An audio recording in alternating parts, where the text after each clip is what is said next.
ఏం పటమన్నయ్యా ఇది? సీతారామకృష్ణ పటం అమ్మా. రామాయణ కథ నీకు తెలుసుగా? ఓ తెలుసు, నువ్వే చెప్పావుగా అన్నయ్య. అవునమ్మా. చూడమ్మా శాంత, సీతకు రాముడి మీద ప్రేమ ఎక్కువ, లవకుశుల మీద ప్రేమ ఎక్కువ. రాముడి మీదే? అది ఎట్లాగమ్మా? మరి 14 ఏళ్ళు రాముడితో పాటు వనవాసం ఎందుకు చేసింది? అవును కదా, భర్తను విడిచి ఉండలేక అలా చేసింది. చూడమ్మా, రామ పట్టాభిషేక అనంతరం భర్త తనను అనుమానించి అడవులకు పంపిస్తే చావకుండా ఎందుకు బ్రతికుందమ్మా? అయ్యో, నిండు చూడాలి కదన్నయ్య. పాపం చచ్చిపోతే కడుపులో ఉండే ఆ పిల్లల గతి. అది సంగతి. కాబట్టి ఏ స్త్రీ అయినా తల్లి అయిన తర్వాత బిడ్డల క్షేమాన్ని చూడాలి. ఎన్ని కష్టాలు వచ్చినా ఎదుర్కొని పిల్లల కోసమైనా బ్రతకాలి. అది ఆ కథలో ఉన్న నీతి. అంతెందుకు, రఘు అమ్మ సంగతి ఆలోచించమ్మా. మనం వచ్చేటప్పుడు రఘు ఎంతవాడు? ఇంతవాడు. అంటే 10 సంవత్సరాలు ఉన్నాయి.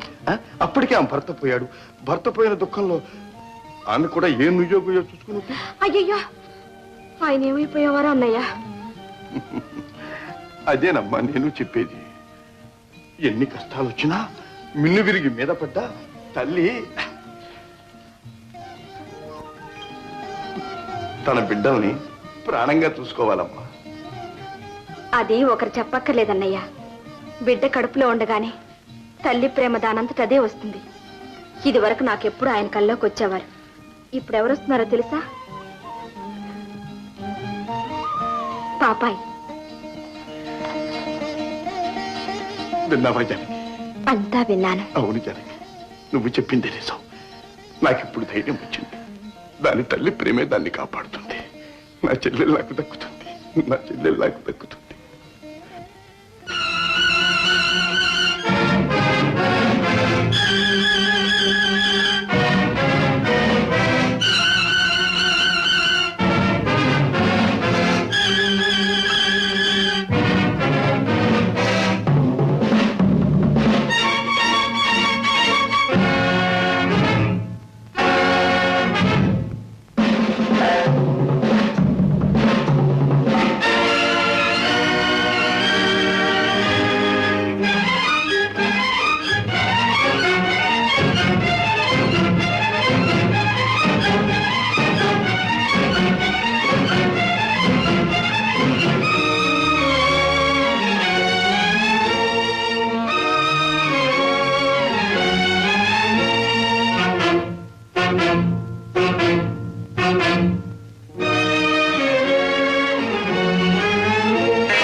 ఎవరు?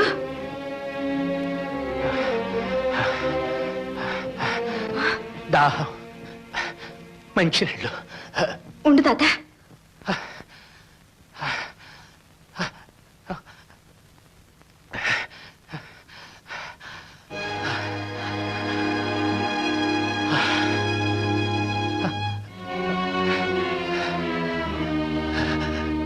తాగు తాత.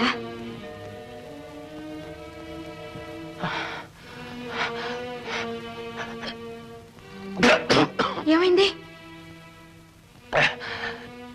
ఏమవుతుందమ్మా? కాలుతున్న కడుపులో ఒట్టి నీళ్లు పోస్తే ఏమవుతుంది? రా తాత, లోపలికి రా.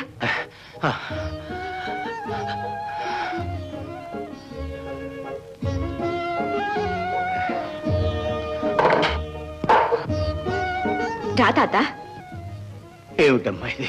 ఏం లేదు, 2 ముద్దలు తింటే కాస్త సత్తు వస్తుంది. కూర్చో.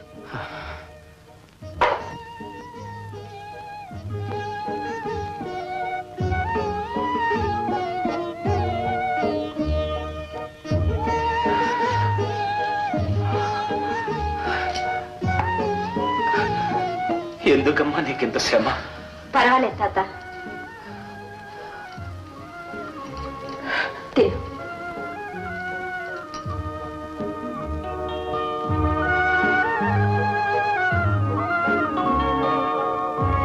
ఏమిటి తాత అలా చూస్తున్నా?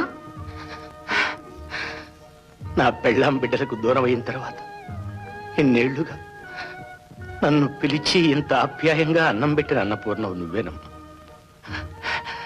నీ పేరేమిటి తల్లి? శాంత. శాంత. అవును. ఏ? ఏం లేదమ్మా, నాకు కూడా ఇదే పేరు గల కూతురుండేది. బ్రతుకుంటే ఇప్పుడు సరిగ్గా నీలాగానే ఉండి ఉండేదమ్మా. ఎక్కడుందో ఏమో.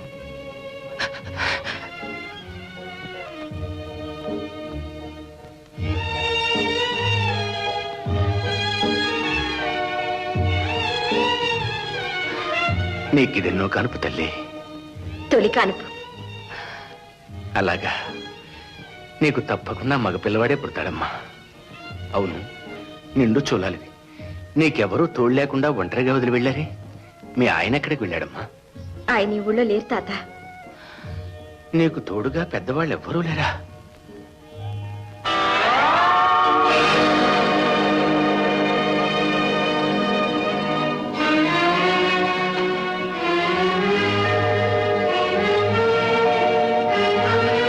ఈ ఫోటో మా అమ్మ. అమ్మా.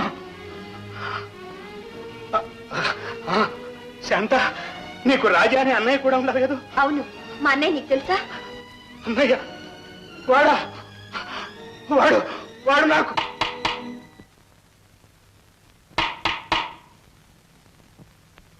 తాత.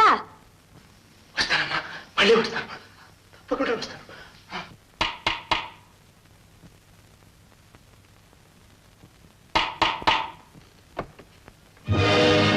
ఇటు ప్రకారం దొంగ పరిగెత్తుకొచ్చాడా? దొంగ? అవును, ఇల్లు సోదా చేయవలసి ఉంటుంది. రండి.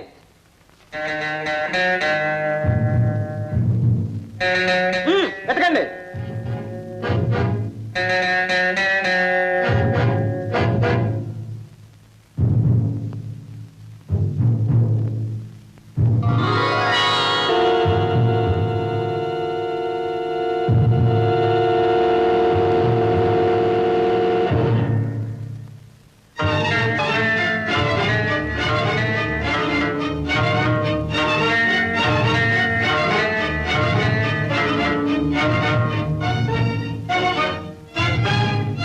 అక్కడ ఎవరు లేరు సార్. సరే రండి. ఏమిటండి ఇలా వచ్చారు? ఒక పాత కెరీట్ పారిపోయి ఇచ్చాడు. ఇంట్లోకి వచ్చాడమని వెతకడానికి వచ్చాం. ఎవడండి వాడు? వీడు పాత కెరీట్. ఈ మధ్య హత్య కూడా చేశాడు. తప్పించుకు తిరుగుతూ ఈ ఊరు వచ్చినట్టు జాడ తెలిసింది. ఎక్కడైనా కనపడితే మీరు వెంటనే తెలియజేయాలి. అలాగే సార్.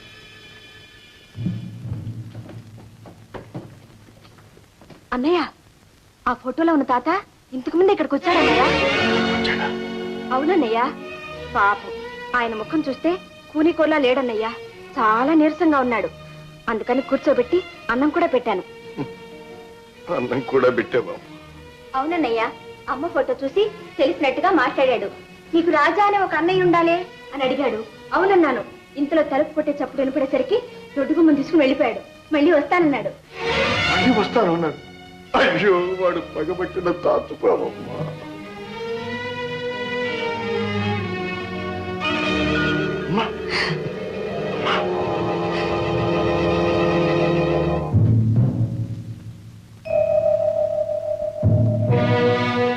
డాక్టర్, ఏం భయం లేదమ్మా.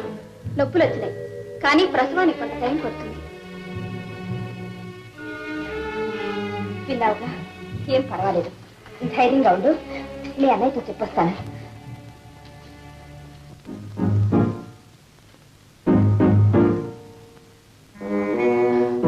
శాంత, అమ్మా, శాంత.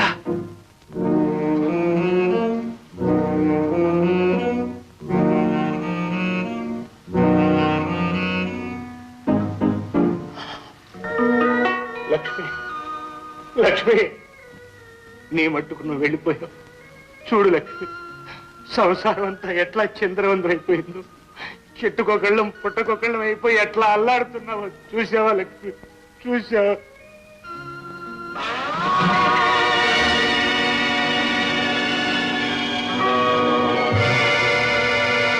ఎంత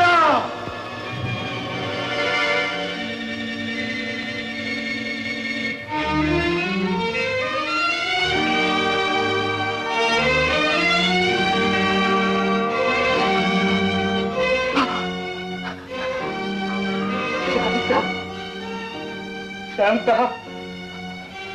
ఇతను నీ పేమిటమ్మా?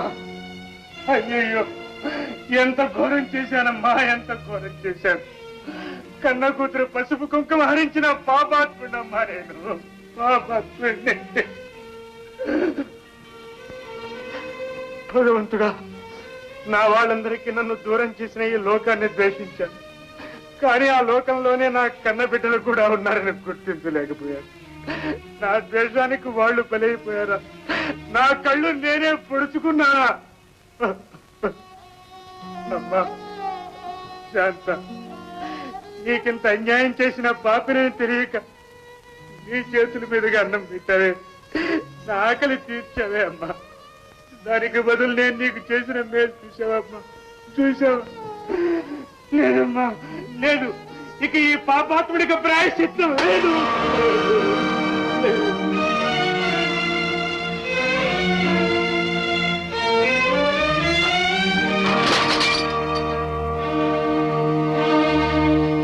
నేను ఇక్కడికి వచ్చింది మీకు లొంగిపోవడానికి ఇన్స్పెక్టర్.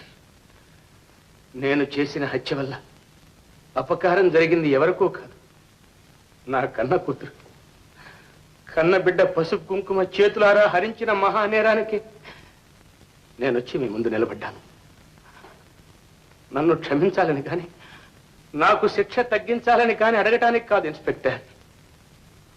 నన్ను దయతలిచి నా కడసారి కోరిక ఒక్కటి నెరవేరుస్తారని ఆశతో వచ్చాను. ఏమిటది? నా కూతుర్ని, దానికి పుట్టబోయే బిడ్డను ఒక్కసారి కళ్ళారా చూసుకుంటాను.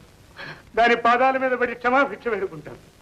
ఇన్స్పెక్టర్, ఇన్స్పెక్టర్, ఈ పాపి కడసారి కోరిక ఒక్కటి నెరవేర్చి పుణ్యం కట్టుకోండి, పుణ్యం కట్టుకోండి ఇన్స్పెక్టర్.